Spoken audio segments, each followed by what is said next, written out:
gotta leave your money behind you. Raise your hand to... Welcome back to another episode of Give Me Some Truth. I'm in the office today with Stan and Sil, and we're going to talk about a newer topic in the industry and one that we're very excited about. But before we get to that, and I'm already frustrated with myself that I'm going to do this, and apologize for the next 3 to 5 minutes for people listening, but Stan. Oh, no. Lionel Messi landed in Miami. That's right. Messi. We can all breathe again, right? He's there. The world can move on now. We can actually get back to our lives. It's actually happened. The greatest player of all time has joined the worst team in MLS. And because it is MLS and he is the greatest player of all time, it'll be really interesting to see where the deck shuffles after. He landed in the right city for pomp and circumstance. Not only Messi, but some friends of Messi. Messi's got an entourage of world-class players that will also, no doubt follow him to Miami. So this is going to be very, very interesting. So that's my fault. I started him on. No, that's fine. We had to get it out of the way. I went down the path. I understand. Okay, so we want to talk about what's called direct indexing. Direct indexing is something that we're very excited about at Wachner Condon.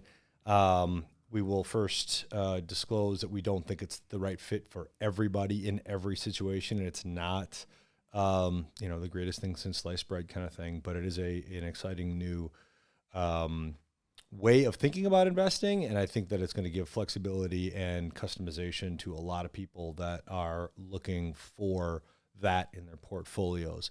So can you give us a quick 1 minute, 2 minute, 3 minute breakdown on just the idea of direct indexing and kind of what it means for people? Sure. So the general idea with direct indexing is that, say you want to invest in stocks, right? You want to invest in equities. Yeah. Maybe you want to invest in a way that's consistent with the S&P 500, for example.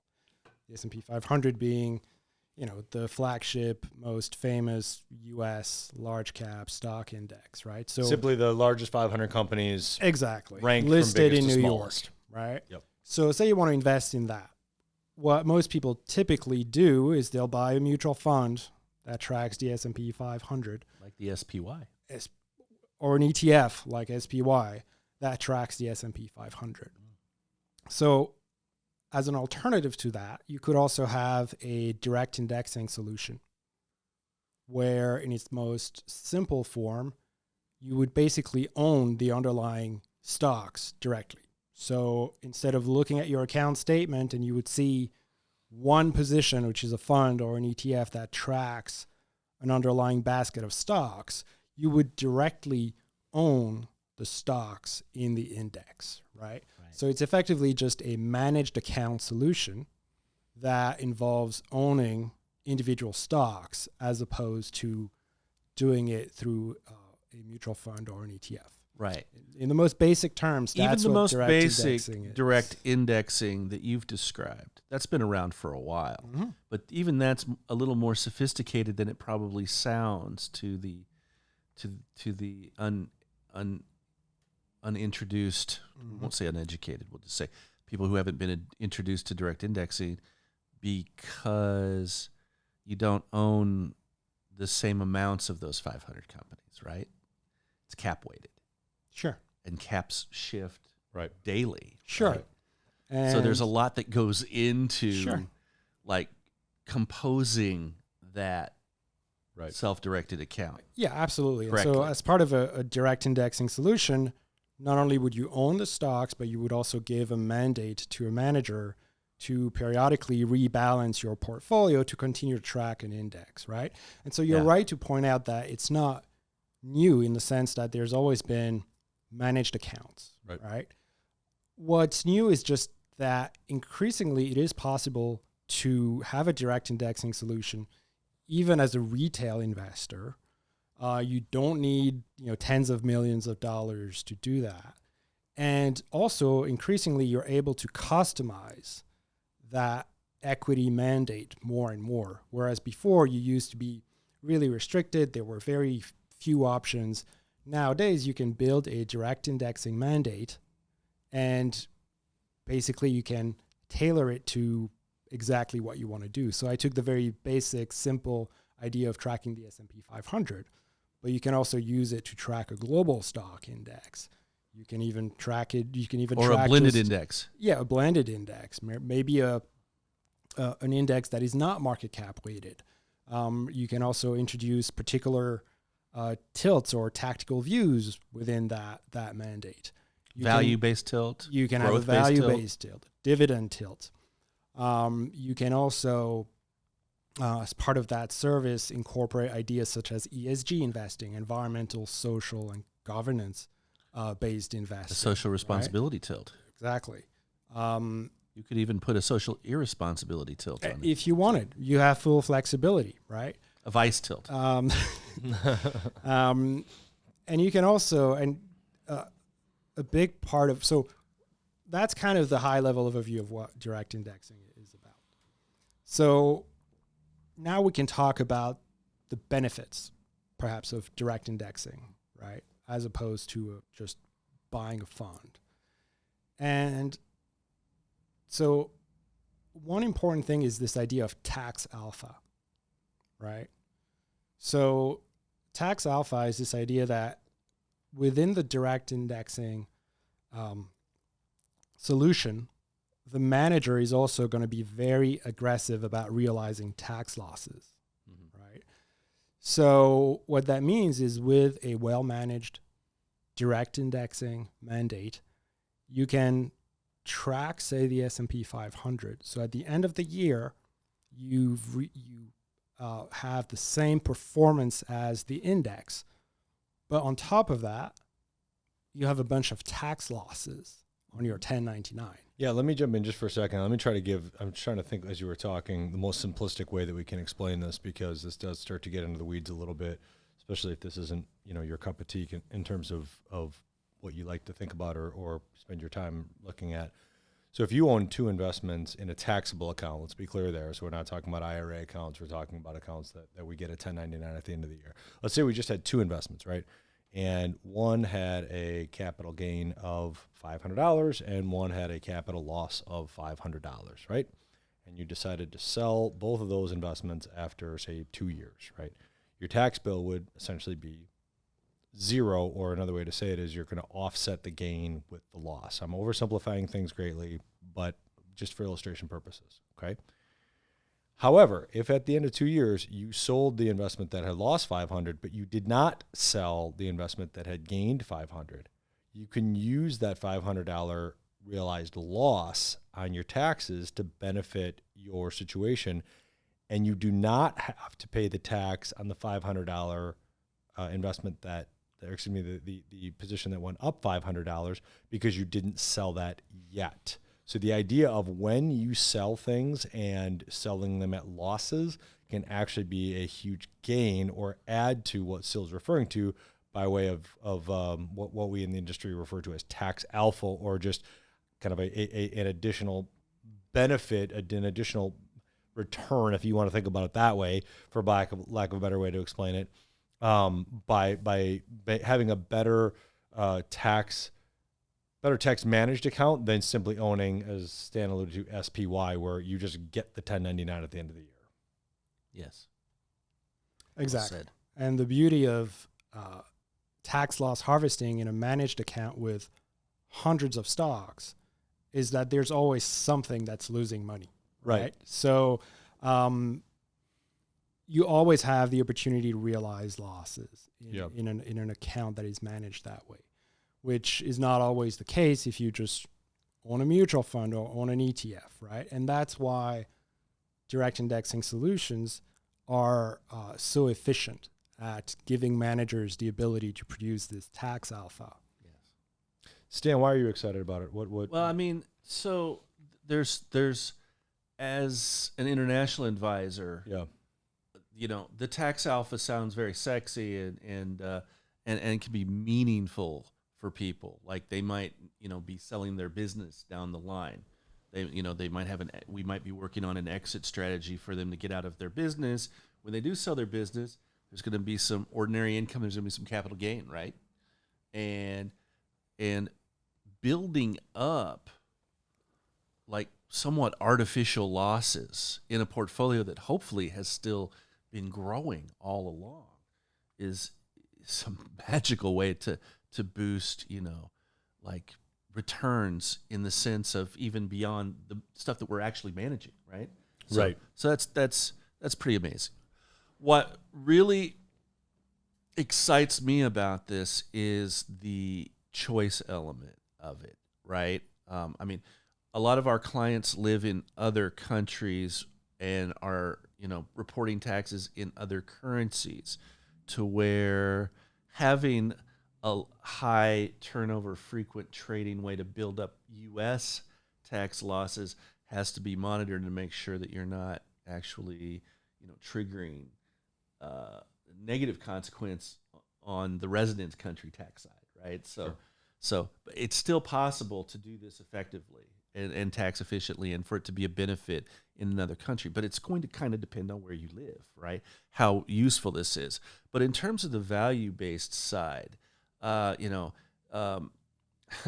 remember one time spending hours to try to research a client's desire after, I think it was after Columbine, or it was after Sandy Hook. I can't remember anymore, right? It was back when like shootings weren't a daily occurrence in the United States, right? Exactly. So they wanted to get rid of any gun manufacturers in their portfolio. And I'm like, okay, well, you have hundreds of thousands of dollars of gain in your S&P 500 position. Do you seriously want me to sell all of it? I had to do all kinds of research to basically point out that they had like $1,500 in a several $1,000,000 portfolio worth of gun manufacturer exposure. They could realize taxable gains that would cost them tens of thousands in tax liability. Right. To your point, to get this preference, because you can't extract that $1,500 because you can't extract out it, of an right? index. I mean, right. so and now we have ESG ETFs, but even that, one has to wonder, okay,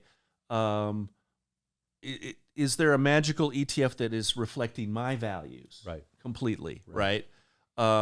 So this ability to go in and completely scratch off certain companies, certain, subsectors of the economy that you don't want to deal with, that's powerful. Okay. As an advisor, the ability to say, okay, well, we're going to follow these basic, this basic index, but, hey, I want the dividend providers, for example, to be a tilt, right?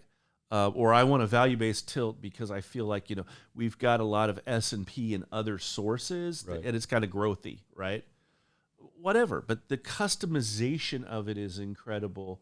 And, the fact of the matter is that I think that the way I looked at ETFs when I got into this business in 2004 was, wow, this is really different. I'm not sure if it's going to catch on, and, or I'm not sure that, that advisors are going to use this product, right?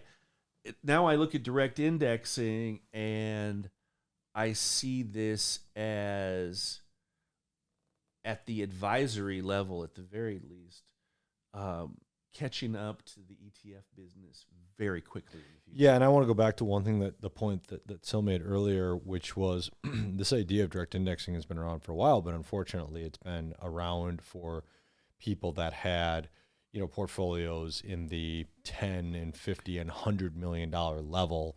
And that's what a lot of our industry over the last 15 to 20 years has dedicated time and effort and energy to. How do we take these concepts that are used and benefit people that have, uber wealth? Yeah, like foundations. Exactly. How do we boil these down and get these down so that more kind of normal everyday investors can use them? And so we've seen this as a trend, even in things like what are called SMAs and other types of investments that didn't used to be available to kind of more everyday investors now are. And I think that's a really exciting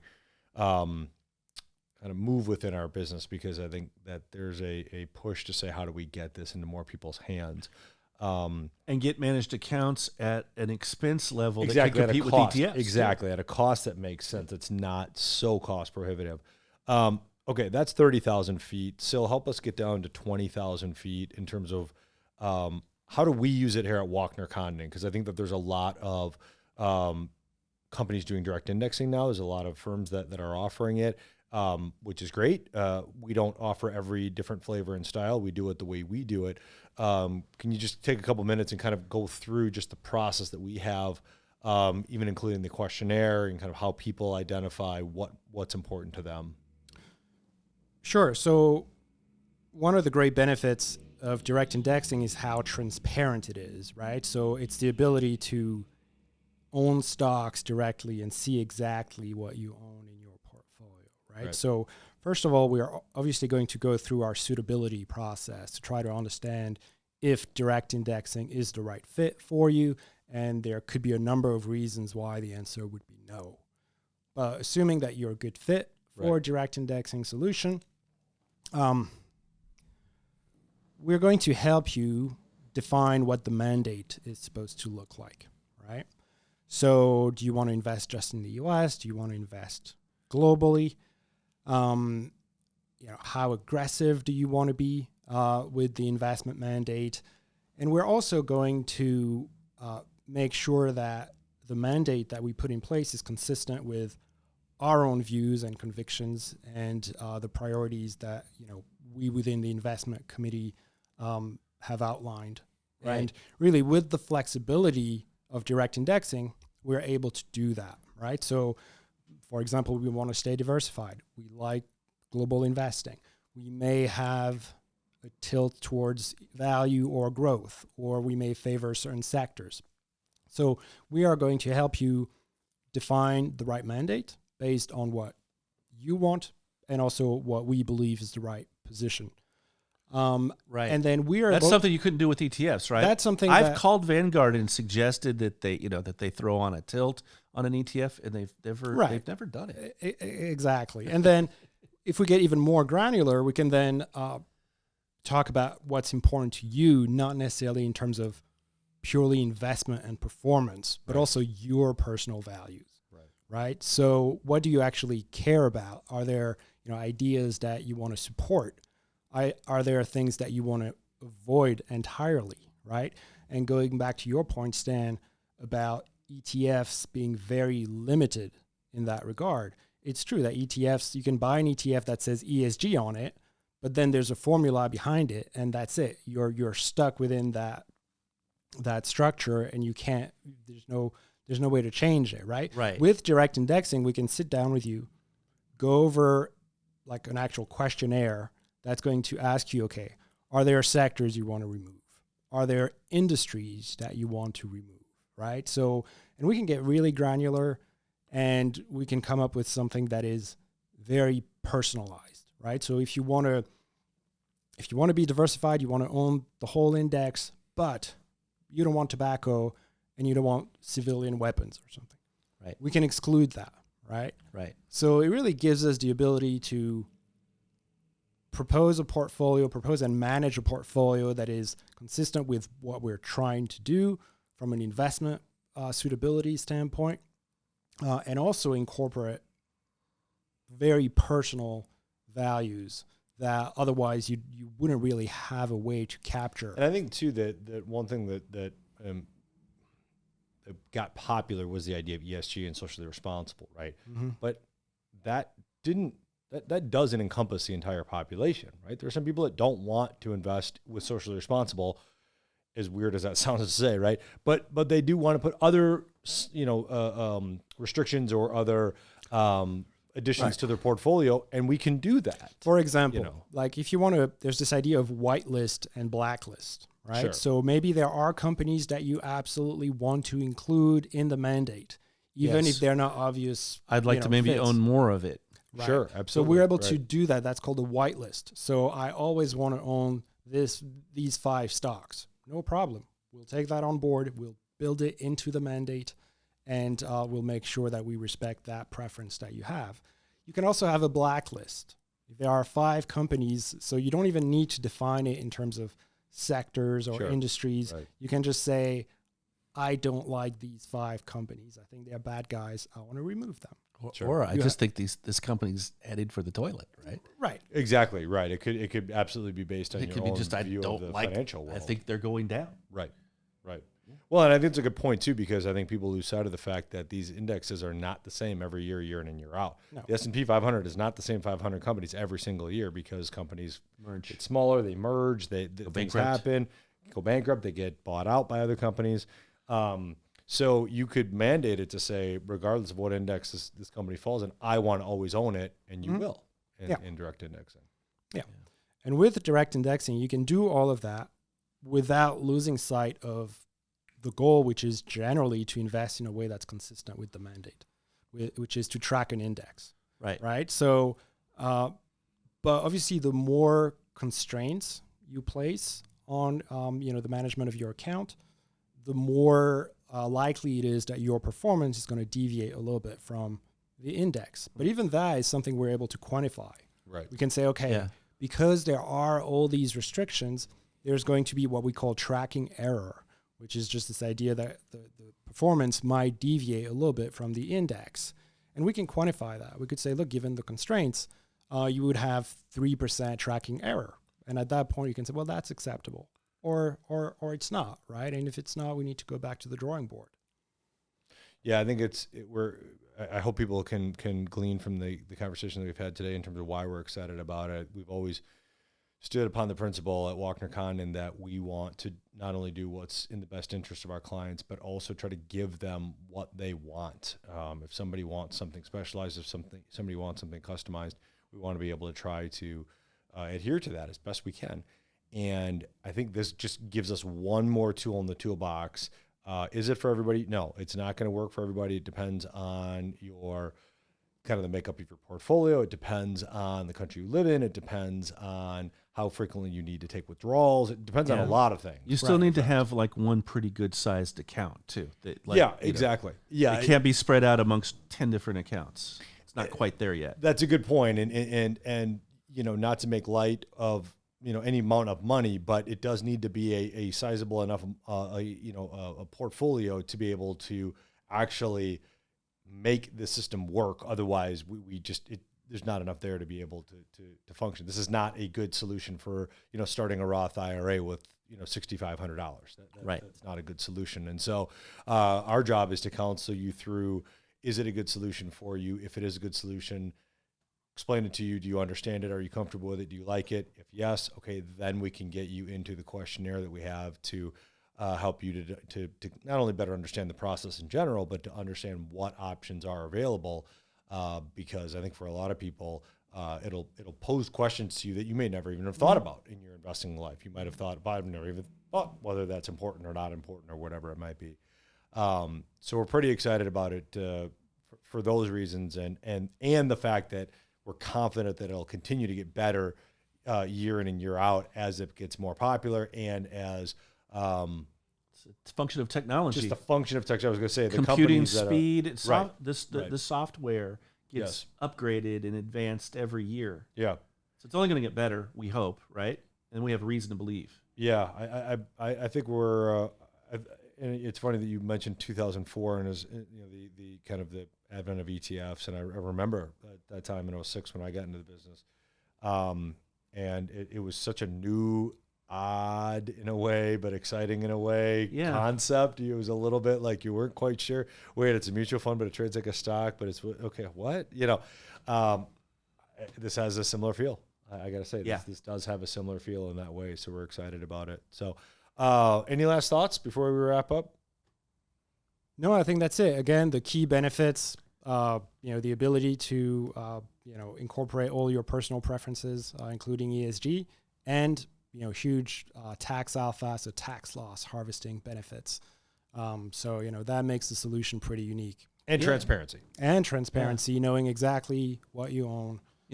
Clients come to us with, portfolios that may not be, the optimal allocation. And usually there's going to be some, in a taxable account, there's going to be some pain associated with getting them where, we think they should want to be, right? Yeah. So anything that can create tax alpha can also, provide, the ability to transition with less pain, right? Right. Yeah, we can strike that balance of kind of the diversified portfolio that we're looking for, and do it either faster, do it more efficiently. Do it faster meaning we might not have to wait 3 or 4 taxi years to get it done. We might be able to get it done in 1 or 2. So there's a reason why we put Stan and Sil on this podcast with me. This works for international clients if it's right for you. It works for domestic clients if it's right for you. So there's a reason why we have representation from both sides on the podcast. Again, I hope our enthusiasm is showing through, because this is something that we really think is going to be a leader in the industry over the next few years.